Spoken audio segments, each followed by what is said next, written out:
loves me so much. And, you know, look what we built. We've built a beautiful life, and we have 2 healthy, beautiful children. If you haven't noticed, my husband's very, very handsome. It's so fake. I'm like, this can't be real. Oh, he's such a great partner. It sucks. Are you joking? It's This bad. is terrible. You suck. You suck. I feel that. What? Stop. All of it is fake. Yeah, that's embarrassing. I don't like it. Just talking nonsense. It's stupid. Right, I feel that every day in how supportive he's been. He's also a fox. You're ugly. It's weird, right? I get another lecture from you, I'm gonna go crazy. Oh my gosh, I work so hard. Shut the fuck up. You're a fucking idiot.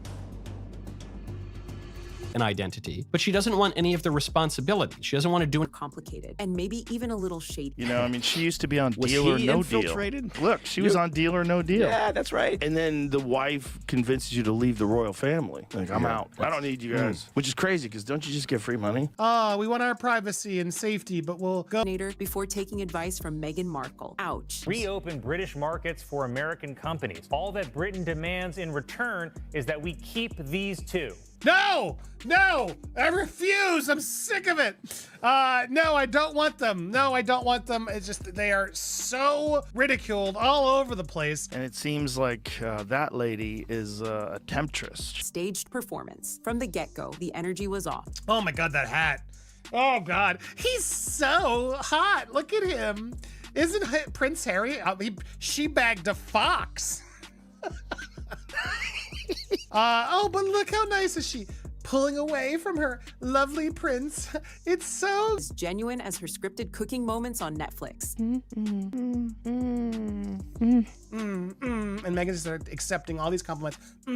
But something didn't sit right. There were no actual tears. And she also is pretending like she's crying. We zoomed in just to see. There isn't a tear in sight. Dan, look at this. I invite the viewers to Meghan jokingly brags that she can cry on command. Now make yourself cry. Oh, I can do that so well. Oh my God, it's crazy. You're like Meghan. It's like raw emotion and a lot more like rehearsed act. But to the world, it's just, what has she been doing? Does she work? As opposed to, oh my gosh, I work so hard. And I appreciate what hard work looks like. I like working hard. The beginning of that clip where she's like, oh my God, oh my God. Oh, you know. Rouse stepped in and poured gasoline on the fire. You know, Meghan, how are you? And are you okay? That's so kind. I am. I'm better than okay. How are you? That smile's a little bit over the top. And that single shoulder shrug she has, that usually indicates that. Readable. No tension, no twitch, no visible emotion. I couldn't tell anyone who I was dating, and he was keeping. So I think we were just on a letter basis. Yeah. This is fake. She knows exactly when that happened. The eye search she's got going on there. It sounded more like a PR move than a parenting moment. So I'd created for the kids these email addresses that sort of like names, again, that you would never guess, that I will give them at some point in their lives when they're older. But before I go to bed almost every night. Meghan, my God, you get praise every day, getting attention every day. You gotta praise yourself on Mother's Day? Really? It's all branding. Did you notice it? It's all brand. The card was signed Her Royal Highness. The agreement that was made did not remove the title. It restricted the way it was to be used. It was not to be used publicly. And she was giving a friend some strawberry jam that she made herself. And subtly clinging to a title that no longer belongs to her. Meghan Markle is now accused of breaking the agreement with the late Queen after podcast revelation. I think if somebody gives you a gift, you can say, you know, so-and-so, my friend so-and-so gave me a... It summed it up perfectly. You can't have it both ways, Meghan. With the compliments of HRH, which is Her Royal Highness, the Duchess of Sussex. You made homemade strawberry jam. It's kind of like a doctor when you keep referring to them as doctor and like, call me Susan. You know, like I would never refer to myself as Her Royal Highness.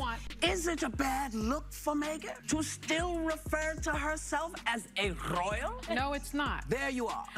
Done watching them play royal and rebel at the same time. Harry comes out and gives this interview in which he not only says he doesn't know how long the king has left. Now playing out on the world stage and everyone's watching. How are Prince William and his wife Kate Middleton responding? They're done. They're done. William doesn't even want to hear Harry's name anymore? About not getting enough personal security for his family. I don't know how much longer my father has. He won't speak to me because of this security stuff. I would love reconciliation with my family. I've always, there's no point in continuing to fight anymore. As I said, life is precious. If you are trying to reconcile with your family, if you are trying to make amends, you don't go on TV and blame them. From royal duties, you step back from royal perks. She decided she didn't want to be a real princess because to be a real princess involves duty and responsibility, caring about other people. And so she just wanted to be a pretend princess in Hollywood. So she split her husband off from his royal family and then inked a $1 zillion deal. Orchard quietly switched names to As Ever. Last year, I had thought, you know what, American Riviera, that sounds like such a great name. It's my neighborhood, it's a nickname for Santa Barbara, but it limited me to things that were just manufactured and grown in this area.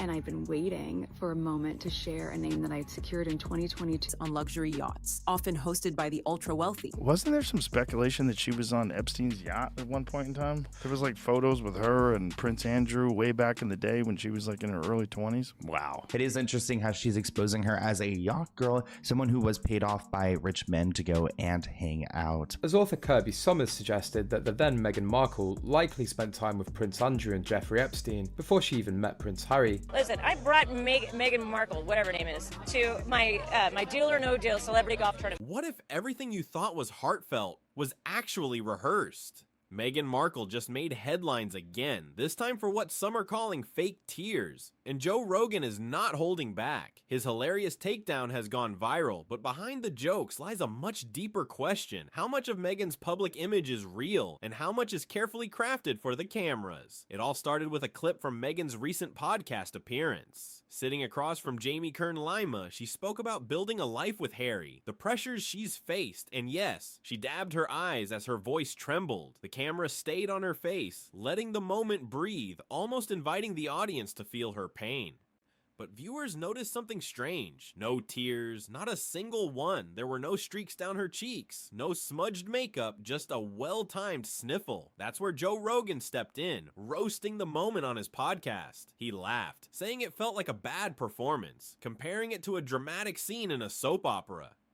If you're going to cry, Rogan joked, at least commit to it. His audience howled, and the clip went everywhere. TikTok, Instagram Reels, X Threads, instantly turning Meghan's tearful moment into a meme. What was supposed to be an emotional, intimate conversation turned into late-night comedy material. But that was just the beginning, because what people uncovered next made things even worse for Meghan.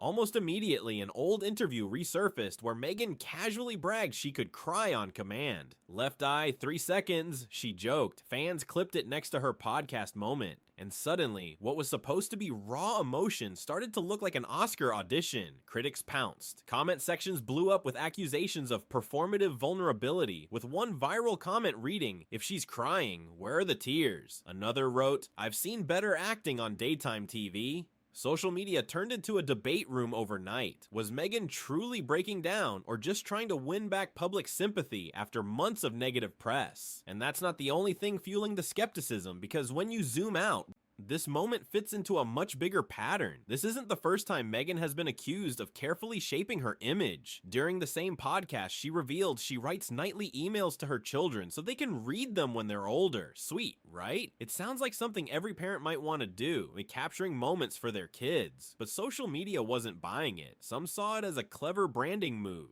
a way to appear more relatable and motherly while still staying on message with her public persona. Others felt it was oddly impersonal. Why not just write a journal for your kids instead of talking about it on a global podcast? Critics argued that every detail felt polished and intentional, almost like a PR strategy rather than a personal confession. And the more Meghan shares, the more people start asking, is this authenticity or marketing disguised as vulnerability? And then came the biggest slip, one that had royal watchers fuming. At one point during the podcast, a photo flashed showing a handwritten card Meghan had included in a gift basket. The signature?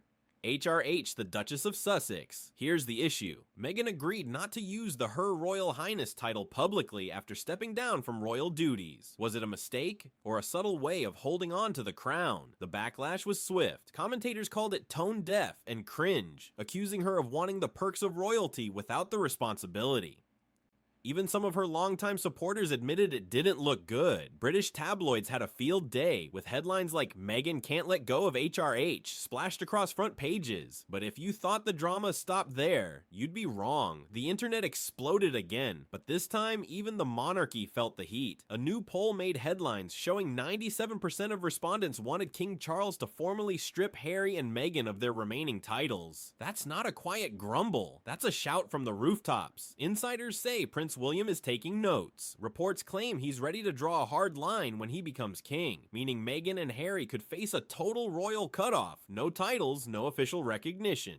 Imagine being the couple who walked away from royal life to live freely in California, only to be publicly erased from the monarchy's history books. It would be the final step in a very public split. Meanwhile, Prince Harry has stayed noticeably quiet about Meghan's viral moment. Some royal experts believe he's trying to protect his own image, focusing on his projects like the Invictus Games while letting Meghan take the media heat. Others argue Harry might be silently frustrated with Meghan for drawing more controversy at a time when they're both trying to rebuild their reputation.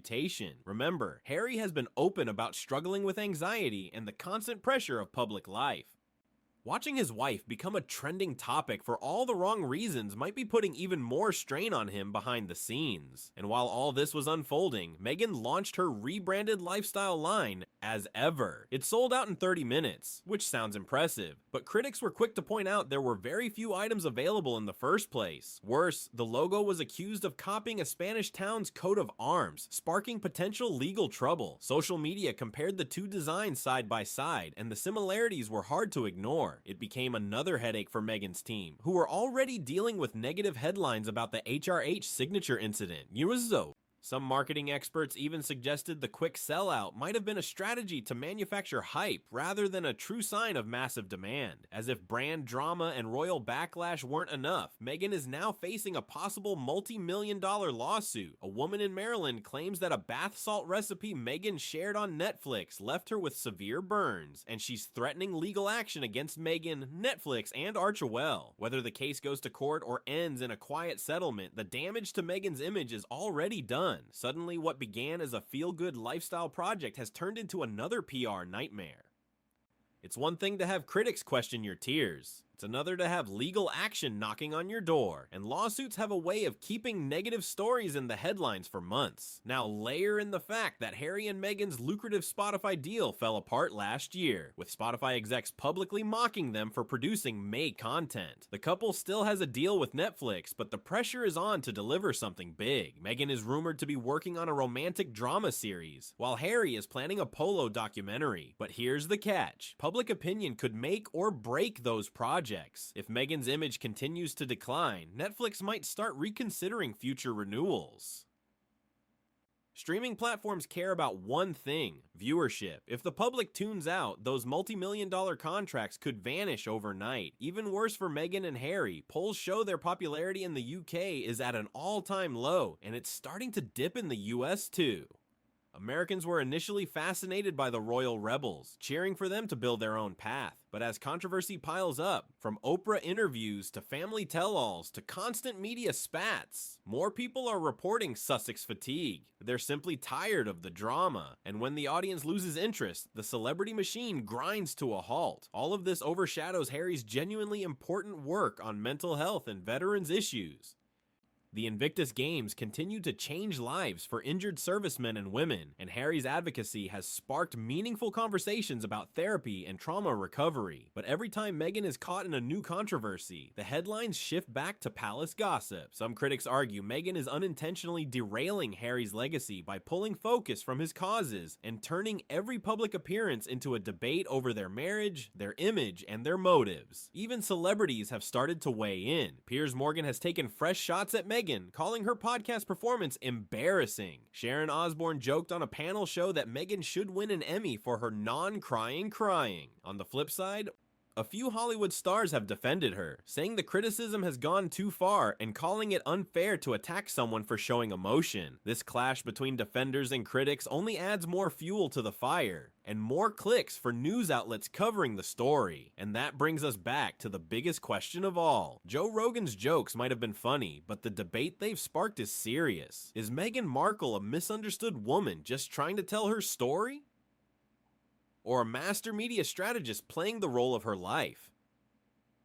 The answer might depend on how much you trust what you see on camera, because in a world where every tear, every shrug, and every email can be dissected by millions, the line between reality and performance has never been thinner. So, what do you think? And was Meghan's podcast moment a glimpse into her true emotions, or just another act in the never-ending royal drama? Drop your thoughts in the comments. I want to hear from you. And if you're as fascinated by this saga as we are, hit like, smash subscribe, and turn on notifications so you don't miss our next deep dive into the drama shaking the royal world.